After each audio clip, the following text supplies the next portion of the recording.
Welcome to TNPSC developer channel. மற்ற வீடியோவில் previous year questions unit 8க்கான ப்ரீவியஸ் இயர் கொஸ்டின்ஸ் வந்து பார்க்க போகிறோம். இது வரைக்கும் நம்ம பார்ட் 6 வரைக்கும் பார்த்துருக்கோம். 1 to 6 வரைக்கும் நம்ம பார்த்துருக்கோம். இது வந்து பார்ட் 7 இந்த வீடியோவில் பார்க்க போகிறோம். இதுக்கு முன்னாடி இருக்கக்கூடிய வீடியோஸ்க்கான லிங்க் டிஸ்கிரிப்ஷனில் கொடுக்குறேன். அந்த வீடியோஸ் பார்க்கலன்னா பாருங்கள். சேனல் பிடிச்சிருந்தா உங்களுக்கு சப்ஸ்கிரைப் பண்ணுங்கள். ஃப்ரெண்ட்ஸோட டிஎன்பிஎஸ்சி படிக்கூட ஃப்ரெண்ட்ஸோடய ஷேர் பண்ணி கொடுங்க, அவங்க படிக்கட்டும். சரி, ஓகே. நம்ம மொத்தம் வந்து 25 கொஸ்டின்ஸ் தான் நம்ம வந்து பார்க்க போகிறோம். ஒவ்வொரு கொஸ்டினெல்லாம் பார்க்கலாம். ஃபஸ்ட்டு கொஸ்டின் பார்த்தோம்னா, வசன நடை கை வந்த வள்ளலார் வைதாலும் வலுவின்றி வைவாரே அப்படின்னு வள்ளலாரை புகழ்ந்து பாடியவர் யார்? ஸோ ஆன்சர் வந்து ஆறுமுக நாவலார். அவர் தான் வந்து வள்ளலாரை பாடியிருக்கார். ஸோ வசன நடை கை வந்த வள்ளலார் வைதாலும் வலுவின்றி வைவாரு, திட்டினா கூட அதில் பிழை இல்லாமல் திட்டுவார் அப்படின்னு சொல்லி வள்ளலாரை புகழ்ந்து பாடியவர் ஆறுமுக நாவலர். இவர் வந்து இலங்கை கவிஞர். யாழ்ப்பாணம் நல்லூரில் பிறந்தவர். ஸோ இலங்கையை சார்ந்த கவிஞர். தமிழ் உரைநடையை செவ்விய முறையில் வளர்ப்பதற்கு உறுதுணையாக இருந்தவர். வித்யானு பாலன இயந்திர சாலை அப்படிங்கிற அச்சகம் பிரஸ்ஸை வந்து நிறுவியிருப்பார். வித்யானு பாலன இயந்திர சாலை அப்படிங்கிற அச்சகத்தை நிறுவியிருப்பார். இவர் எழுதிய நூல் பார்த்தோன்னா போலி அருட்பா மறுப்பு, முதலாம் சைவ வினாவிடை. போலி அருட்பா மறுப்பு. ஸோ இது வந்து வள்ளலாருடைய பாடல்களுக்கு எதிர்ப்பா, வள்ளலாருடைய திருவருட்பா அந்த பாடலுக்கு ஆப்போசிட்டா இது வந்து எழுதியிருப்பாரு. போலி அருட்பா மறுப்பு அப்படின்னு சொல்லி வள்ளலார் பாடல்களுக்கு எதிராக எழுதியிருப்பாரு. அடுத்து முதலாம் சைவ வினாவிடை அப்படிங்கிற நூலும் எழுதியிருப்பாரு ஆறுமுக நாவலர். அடுத்து 2வது கொஸ்டின், நூல் அப்புறம் நூல் ஆசிரியர் கொடுத்துருக்காங்க. ஸோ புக்கு அப்புறம் ஆத்தர் கொடுத்து அதை வந்து மேட்ச் பண்ண சொல்லியிருக்காங்க. ஃபர்ஸ்ட் தண்ணீர், கரிப்பு மணிகள், கல்மரம், சாய்வு நாற்காலி, தோப்பில் முகமது மீரான், அசோகமித்திரன், ராஜம் கிருஷ்ணன், திலகவதி. ஸோ இதில் சாய்வு நாற்காலி அப்படிங்கிறது தோப்பில் முகமது மீரான். இது நமக்கு நல்லா தெரியும். சாய்வு நாற்காலி தோப்பில் முகமது மீரான். டிக்கு 1 போட்டோம்னா ஆப்ஷன் சி. தண்ணீருங்கிறது அசோகமித்ரன், கரிப்பு மணிகள் ராஜம் கிருஷ்ணன், கல்மரம் திலகவதி அவர்களுடைய புத்தகம். ஒவ்வொருத்தருடைய முக்கியமான புக்ஸ் மட்டும் நம்ம தனியாக பார்ப்போம். அசோகமித்ரன் அவர் பார்த்தோம்னா 1996 அப்பாவின் சிநேகிதர் அப்படிங்கிற சிறுகதைக்காக சாகித்ய அகாடமி விருது வாங்கியிருப்பார். அப்பாவின் சிநேகிதர். அது போக ஆகாச தாமரை, கரைந்த நிழல்கள், தண்ணீர், தண்ணீர். அதுக்கப்புறம் 18வது அச்சக்கோடு அப்படிங்கிற நூல்கள் அசோகமித்ரன். அடுத்து தோப்பில் முகமது மீரான் சாய்வு நாற்காலிக்காக 1997 சாகித்ய அகாடமி, 96 அசோகமித்ரன், 97 தோப்பில் முகமது மீரான் சாய்வு நாற்காலிக்காக. இது போக துறைமுகம், அஞ்சு வண்ணன் தெரு, கூனன் தோப்பு, தோப்பில் முகமது மீரானுடைய நூல்கள். அடுத்து ராஜம் கிருஷ்ணன். இவங்க வந்து ஒரு ஃபீமேல் ரைட்டர். கரிப்பு மணிகள், முள்ளும் மலரும், மலர்கள், ஊசியும் உணர்வும், வேருக்கு நீர். ஸோ உங்களுடைய நூல்கள் வந்து உயிருடன் இருக்கும்போதே அரசுடைமையாக்கப்பட்டது இவருடைய நூல்கள் தான். 2009 அரசுடைமையாக்கப்பட்டிருக்கு. முதன்முறையாக ஒரு நபர் உயிரோடு இருக்கும்போது, எழுத்தாளர் உயிரோடு இருக்கும்போதே அரசுடைமையாக்கப்பட்டது ராஜம் கிருஷ்ணன் அவர்களுடைய நூல்கள் தான். 2009 வேருக்கு நீர். அதுக்கு வந்து 1973 சாகித்ய அகாடமி விருது வாங்கியிருக்கும்.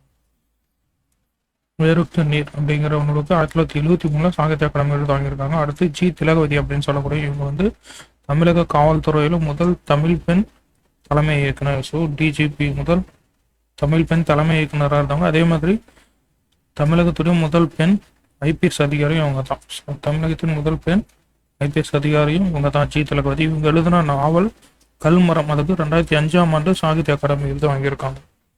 கல்மரம் அப்படிங்கிற நாவலுக்கு 2005 சாகித்ய அகாடமி விருது வாங்கியவங்க ஜி திலகவதி அப்படின்னு சொல்லக்கூடியவங்க. தமிழ்நாட்டினுடைய முதல் தமிழ் பெண் டிஜிபி தலைமை இயக்குனர்.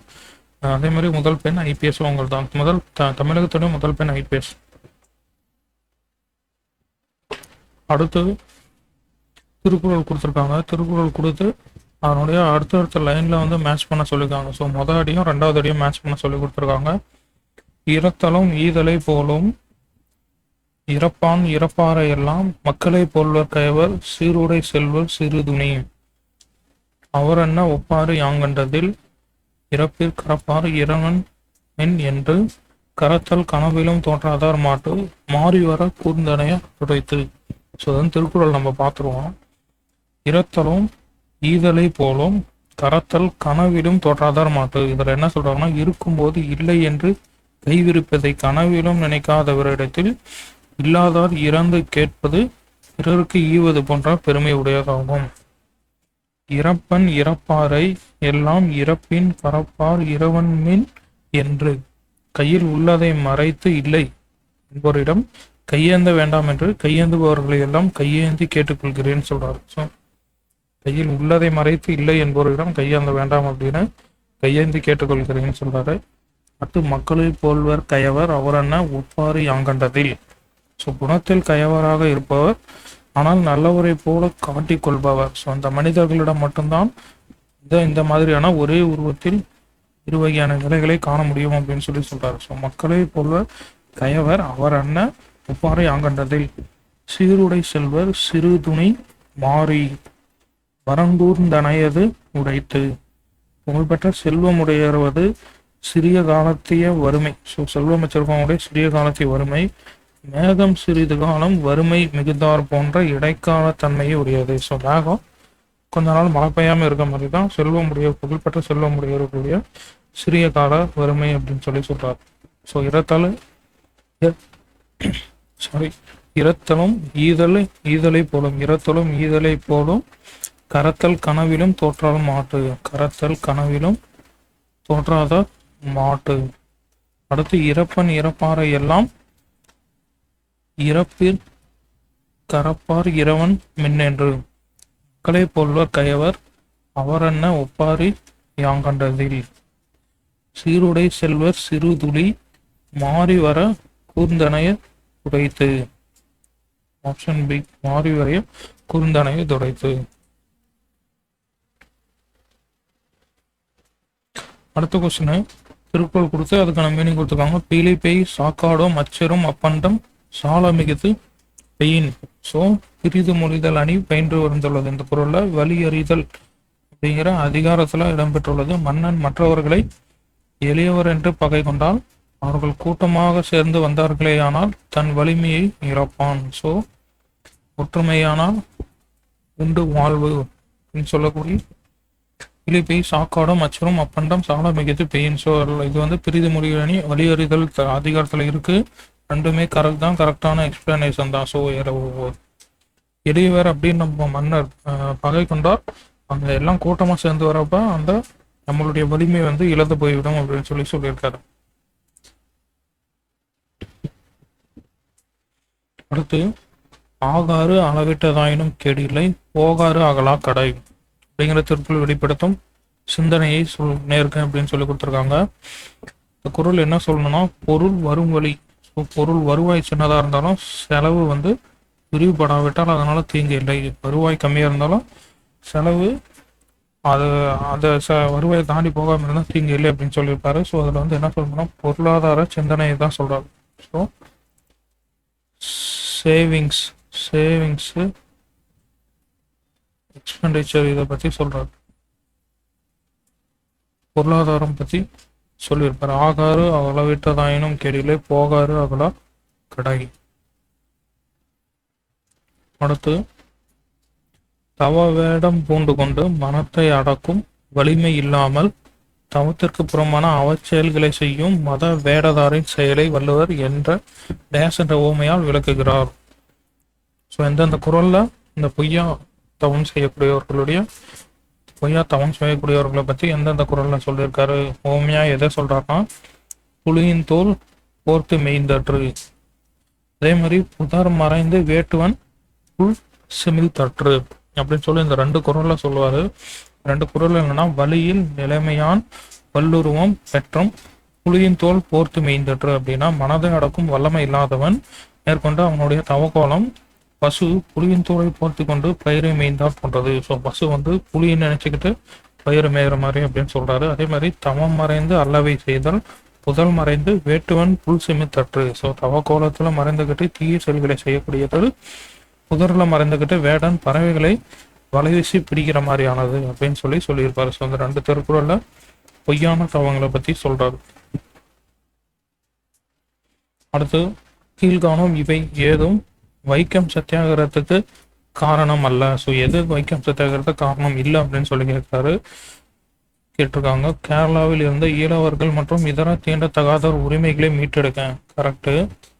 கேரளாவில் உள்ள ஈழவர்கள் மற்றும் தீண்டத்தகாதோர் கோவிலுக்குள் செல்ல அனுமதிக்கப்படவில்லை.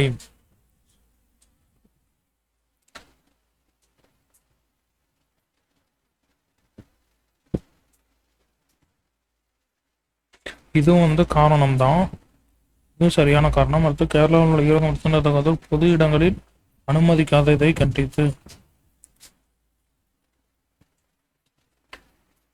பொது இடங்களில் அனுமதிக்காத, அதாவது ரோட்ல நடந்து போகக்கூடாது அப்படின்னு இதுவும் கரெக்ட் தான். ஸோ ஆங்கிலேயர்கள் கேரளா காங்கிரஸை தடை செய்ததை கண்டித்து. ஸோ இது கிடையாது. கேரளா காங்கிரஸை தடை செஞ்சதை கிடையாது. ஸோ அப்போ ஆப்ஷன் 4 மட்டும்தான் வரணும். ஸோ இது 4 மட்டும் வரணும்.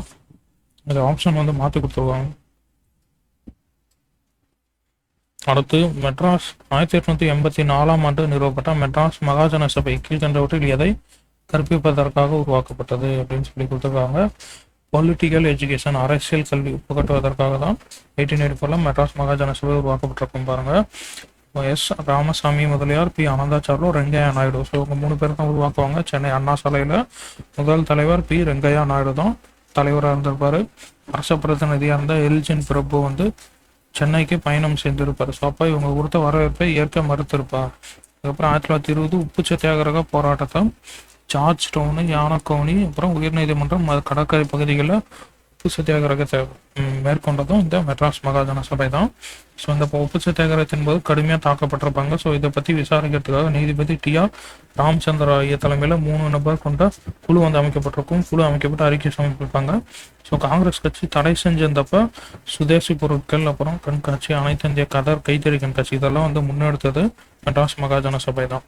ஸோ இந்த சபையில் காந்தி அவர்கள் 1896 அக்டோபர் 24 மகாஜன சபையில் ஸ்பீச் கொடுத்திருப்பார். 1896 அக்டோபர் 24 ஸ்பீச் கொடுத்திருப்பாரு. இந்த சபையினுடைய பொன்விழா ஆண்டில் ஜவஹர்லால் நேரு அவர்கள் கலந்து கொண்டிருப்பார். அடுத்து, தில்லையாடி வள்ளியம்மை பற்றி சரியான கூற்று அப்படின்னு கேட்டாங்க. தென்னாப்பிரிக்காவில் இன பாகுபாட்டிற்கு எதிராக 16 வயதில் பங்கெடுத்தவர், காந்தியோடு ஆரம்ப காலத்தில் வேலை செய்தவர், இன பாகுபாட்டுக்கு எதிராக நடந்த போராட்டத்திலேயே இறந்து போனவர். ஸோ 3மே நமக்கு கரெக்ட் தான். தென்னாப்பிரிக்கா நாட்டில் திருமண பதிவு சட்டப்படியும் அதுக்கப்புறம் கிறிஸ்துவ மத சட்டப்படியும் நடைபெறாத திருமணங்கள் செல்லாத அப்படின்னு கோர்ட் சொல்லியிருக்கோம். ஸோ இதுக்கு எதிராக காந்தியின் தலைமையில் போராட்டம் நடக்கும். 1913 டிசம்பர் 23 வாக் ரெஸ்ட் அப்படிங்கிற இடத்துல நடந்த போராட்டத்தில் வள்ளியம்மை அவர்கள் கைது செய்யப்படுவாங்க. என்னோட உடல்நலம் மோசமாகிறதுனால 1914, ஸோ அடுத்த வருஷம் பிப்ரவரி 2ஆம் தேதி 16 வயசு இருக்கும்போதே இறந்து போயிருப்பாங்க.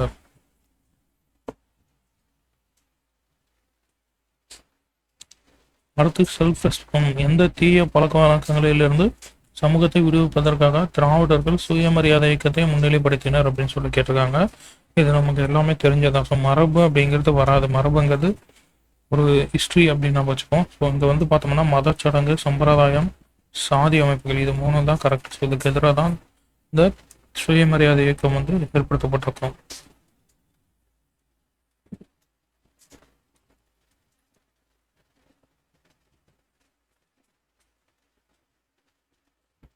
அடுத்து நூலாசிரியர் கொடுத்துருக்காங்க. ஸோ பார்த்திபன் கனவு, தமிழ் சோலை, தேன்மலை, வழிப்பயணம், ஆசிரியர் சுரதா, தமிழ் ஒலி, கல்கி, திருவிக்கா. நமக்கு நல்லா தெரியும் கல்கியோட புக்கு தான் பார்த்திபன் கனவு அப்படின்னு சொல்லக்கூடியது. ஏக்கு 3 எடுத்தோம்னா ஆப்ஷன் பி கரெக்ட். தமிழ் சோலை அப்படிங்கிறது திருவிக்காவுடையது. தேன்மலை சுரதா, வழிப்பயணம் தமிழ் ஒலி அவர்களுடையது. ஸோ சுரதா அவர்களுடைய முதல் நூல் சாவின் முத்தம் அப்படின்னு சொல்லக்கூடியது தான் ஃபர்ஸ்ட் நூல். அதுக்கப்புறம் சுவரம் சுண்ணாம்பும், தேன்மலை தமிழக அரசின் பரிசு பெற்றது. அதுக்கப்புறம் துறைமுகம், அமுதும் தேனும், உதட்டில் உதடு, எச்சில் இரவு, நெய்தல் நீர், மங்கையர்க்கரசி முன்னும் பின்னும் இதெல்லாம் சுரதா அவர்களுடைய கவிதை நூல். ஊமை கவிஞர் அப்படின்னு சொல்லக்கூடியதுதான் வந்து சுரதா அவர்கள். அடுத்து தமிழ் ஒலி. ஸோ இவருடைய சிற்பியின் காதல் அப்படிங்கிற நாடகத்தை எழுதியவர் தமிழ் ஒலி அவர்கள். அப்புறம் கவிஞனின் காதல், நிலை பெற்ற சிலை, வீராயி, மாதவி காப்பியம், திருக்குறளும் கடவுளும், தமிழர் சமுதாயம். ஸோ அதெல்லாம் வந்து தமிழ் ஒலி அவர்களுடைய கவிதை. இந்த இவர் வந்து திராவிட ஆதரவாளர். தமிழ் ஒலி வந்து திராவிட ஆதரவாளர், திராவிட கவிஞர் அப்படின்னு சொல்லுவோம்.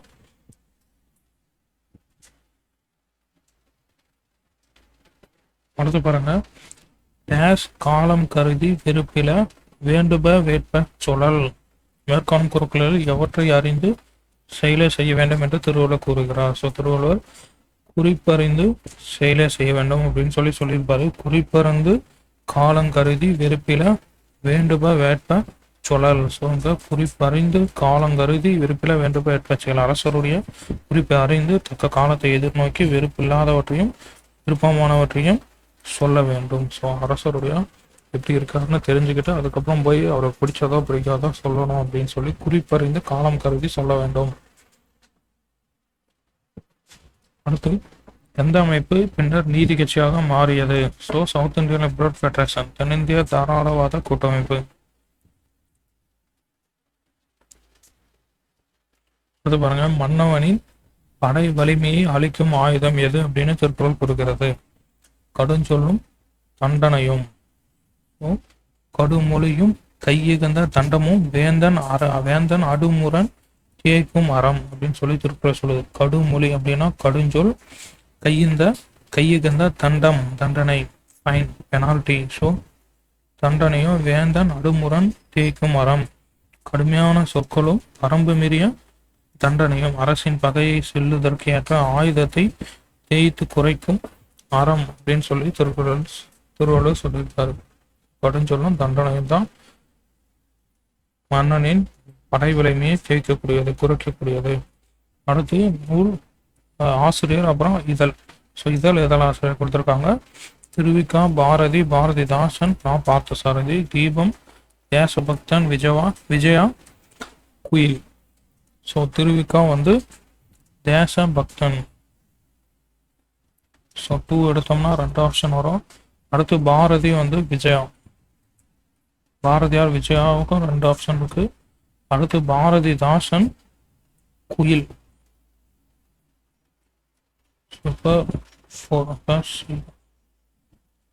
பாரதிதாசன் குயில். இப்போ நான் பார்த்தசாரதி தீபம்.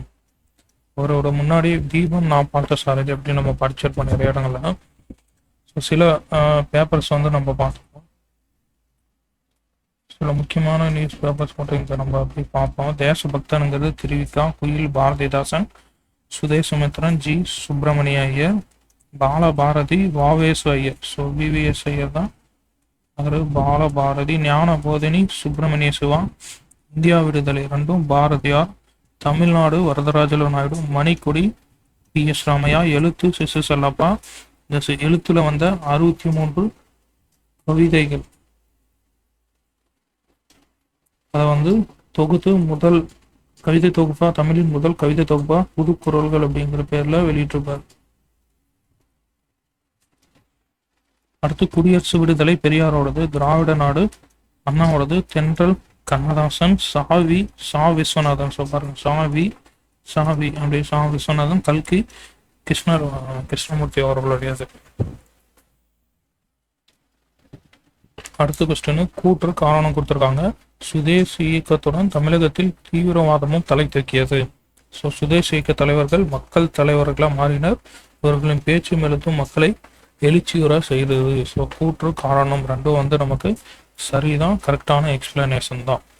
ஸோ தமிழ்நாட்டில் பார்த்தோம்னா சுதேசி இயக்கத்தோட பயங்கரவாதமும் ஓரளவுக்கு இருக்குது. பார்த்தோம் எக்ஸாம்பிள் பார்த்தோம்னா திருநெல்வேலி கலெக்டர் ஆஷை வந்து வாஞ்சநாதன் அவர்கள் கொன்னுடுப்பார் மணியாச்சி ரயில் நிலையத்தில். அதே மாதிரி இந்த கொலை, இந்த வழக்கை விசாரித்த நீதிபதி வந்து சங்கரன் நாயர், இந்த கொலை தேசிய விழிப்பின் எதிரொலி அப்படின்னு சொல்லியிருப்பாரு. ஸோ இந்த சுதேசிக தலைவர்களான வ.உ.சி., பாரதி, சுப்பிரமணிய சிவா இவர்களுடைய பேச்சும் எழுத்தும் மக்களை பெருமளவில் எழுச்சியுற செய்தது. சுதேசி இயக்கம்ங்கிறது பயங்கரவாதத்தோட தான் இருந்திருக்கு தமிழ்நாட்டில். அடுத்து வெள்ளையனே வெளியேறு இயக்கம். ஸோ தமிழ்நாட்டில் தமிழ் மாவட்டங்களில் வெள்ளையனே வெளியேறு இயக்கத்தின் போது என்னென்ன நடந்தது அப்படின்னு சொல்லி கேட்டிருக்காங்க. ஸோ இதுக்கு நம்ம வந்து ஒரு நோட்ஸ் பார்த்துருவோம், அப்புறம் கொஸ்டின் பார்ப்போம். ஆப்ஷன்ஸு வெள்ளையனே வெளியேறு இயக்கம் தமிழ்நாட்டில் பரப்பிய தமிழ்நாட்டில் இது முன்னெடுத்தவர் வந்து காமராஜர் தான் எடுத்திருப்பாரு.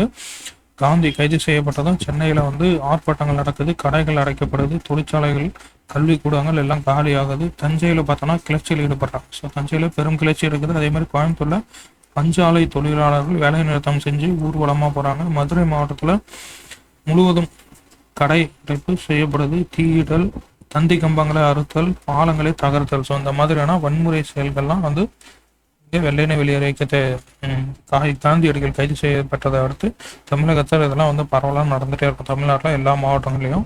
ஸோ பார்த்தோம்னா ஆப்ஷன்ஸ் பார்ப்போமா. தொழிலாளர்கள் மற்றும் பொதுமக்கள் இந்த இயக்கத்தில் கலந்து கொண்டனர். கரெக்டு தான். சென்னை நகரில் பெண்கள் பொது வேலை நிறுத்தம் செய்தனர்.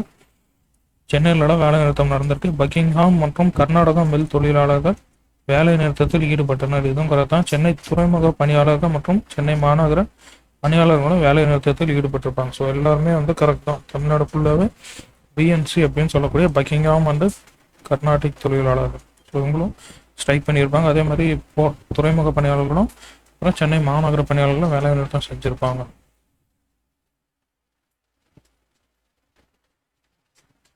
அடுத்து கீழ்கண்டவற்றுள் நீதி கட்சியின் உண்மையான பணி எது? நீதி கட்சியோட உண்மையான பணிகள் எது அப்படின்னு கேட்டிருக்காங்க. ஆப்ஷன் 1 பொதுப்பணிகளை திராவிட மக்களுக்கு பிரதிநிதித்துவம் கொடுப்பது. அதுக்கப்புறம் மாவட்ட நீதிபதிகளை நியமிக்கும் பொறுப்பை அரசாங்கமே ஏற்றுக்கொண்டது.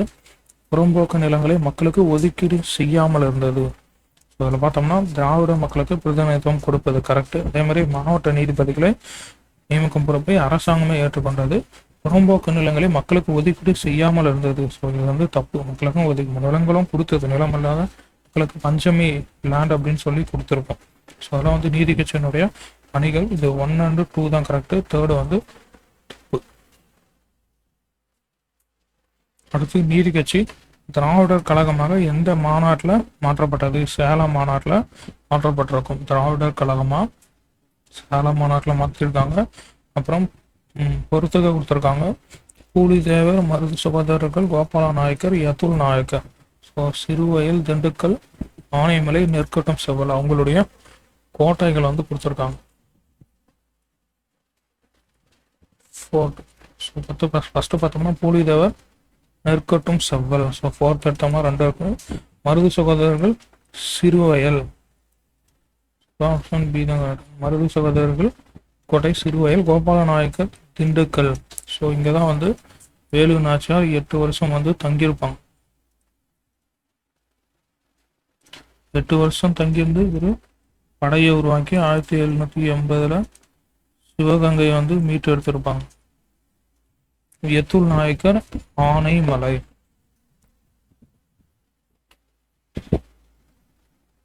அடுத்து அகழ்வாராய்ச்சி கொடுத்துருக்காங்க. கீழ்காணும் பற்றி கவனமாக படித்து சரியான விடையை தேர்ந்தெடுக்கவும். இந்த ஊர் திருநெல்வேலி மாவட்டத்தில் நம்பி ஆற்றின் இடது கரையில் அமைந்துள்ளது. நம்பி ஆற்றங்கரையில் இரும்பு கால கலாச்சாரத்தின் வேர்களை தேடுவதற்காக அகழ்வாராய்ச்சி மேற்கொள்ளப்பட்டது.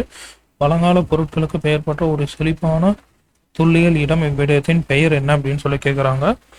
இது வந்து துளுக்கர்பட்டி அப்படின்னு சொல்லக்கூடிய இந்த ஊரு தான். ஸோ திருநெல்வேலி மாவட்டத்தில் இருக்கக்கூடிய. ஸோ இது 2 நமக்கு வராது தூக்கிட்டோம்னா. இது 2 டவுட்டாக இருந்ததுன்னா நமக்கு ரீசெண்டாக வந்து துளுக்கர்பட்டி நமக்கு கரண்ட் அஃபேர்ஸில் படிச்சிருப்போம்.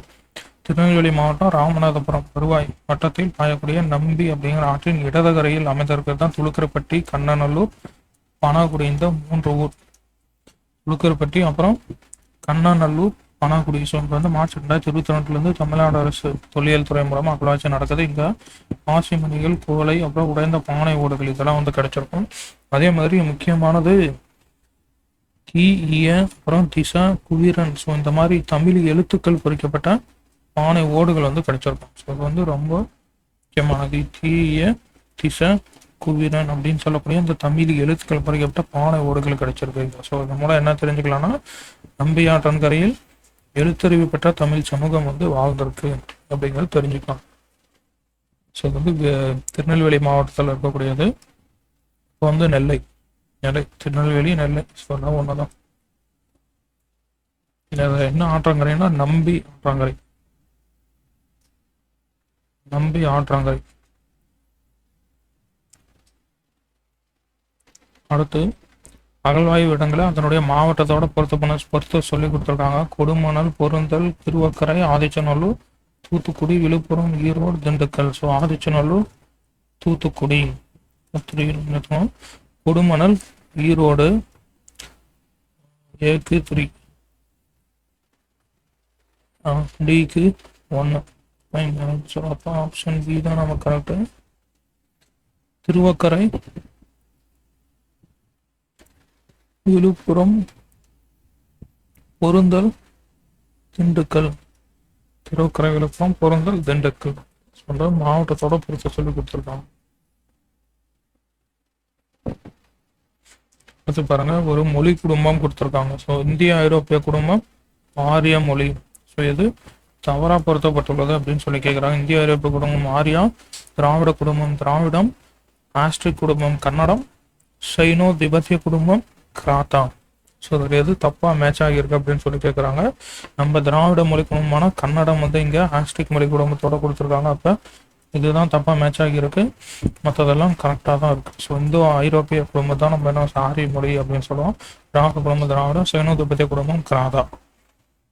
அப்போ திராவிட மொழிகளில் மொத்தம் 28 இருக்குது. அதில் ஆல்ரெடி 24, இப்போ ரீசெண்டாக கண்டுபிடிச்சது 4. ஸோ அது என்னன்னா எருக்கலா, தங்கா, குறும்பா, சோழிகா. அதனால ரீசெண்டாக கண்டுபிடிச்சிருப்பாங்க. மொத்தம் 28 இருக்குது.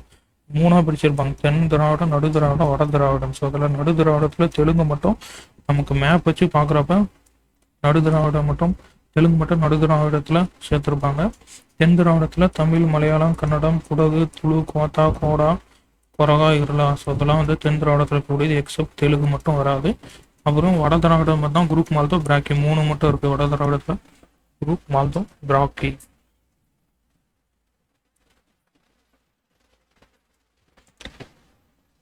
அடுத்த கொஸ்டின், கால வரிசை ஒழுங்குபடுத்துதல்.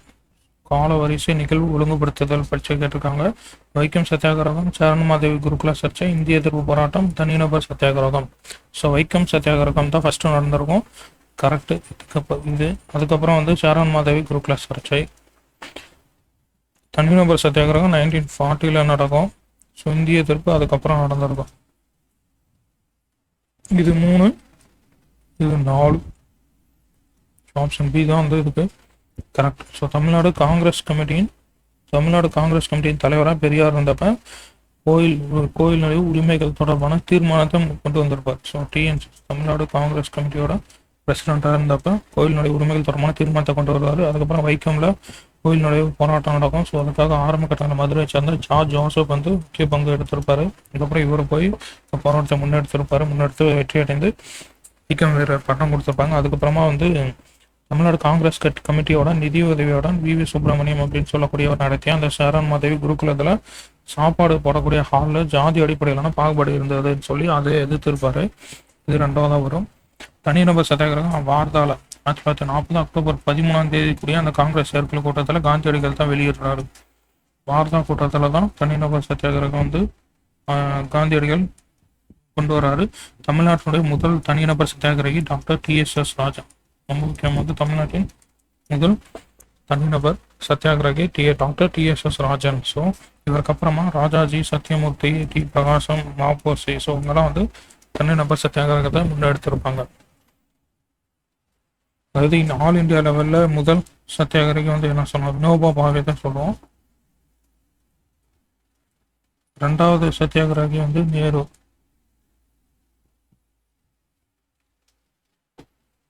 அடுத்த கொஸ்டின், சங்க காலத்தில் பெண்கள் தலைமுடியில் அணியும் ஆபரணம். ஸோ தலையில் அணிந்துகிட்ட ஆபரணம் பேர் என்ன அப்படின்னு கேட்குறாங்க. தொய்யகம் அப்படின்னு சொல்றோம். பாருங்க, சங்க காலத்து பெண்கள் அணிந்த ஆபரணம் தலையில் அணிந்துகிட்டது ஸ்ரீதேவியார் அப்படின்னு சொல்லக்கூடியது. இது சூளாமணி அப்படின்னு சொல்லுவாங்க. அப்புறம் வடபள்ளி, தென்பள்ளி. ஸோ இதெல்லாம் இந்த பள்ளியினுடைய வடிவத்தில் இருக்கும். அது தலையில் அணிஞ்சுப்பாங்க. வடபள்ளி, தென்பள்ளி வலது பக்கமா இடது பக்கமா அணிந்து கொள்ளக்கூடியது. அதுக்கப்புறம் தொய்யகம், வாகு சட்டி, இதுவும் வந்து தலையில் அணிந்து கொள்ளக்கூடியது. அதுக்கப்புறம் காதுகள் அணிந்து கூடியது பாம்படம், குலை, ஓலை, சந்திரபாணி, குதம்பை, கர்ணப்பூ. அதெல்லாம் வந்து காதில் அணிஞ்சிக்கக்கூடியது, மூக்கில் அணிக்கக்கூடியது புல்லாக்கு அப்படின்னு சொல்கிறோம். ஓகே, நம்ம வந்து 25 கொஸ்டின்ஸ் வந்து நம்ம பார்த்துருக்கோம். உங்களுக்கு கொஸ்டின்ஸ் ஈஸியாக இருக்கா, இது எப்படி இருக்குது, உங்களுக்கு ரிவைஸ் பண்ண ஹெல்ப்ஃபுல்லாக இருக்கா அப்படிங்கிறது நீங்கள் கமெண்ட்டில் போஸ்ட் பண்ணுங்கள். நம்ம இன்னொரு வீடியோவில் நம்ம பார்க்கலாம்.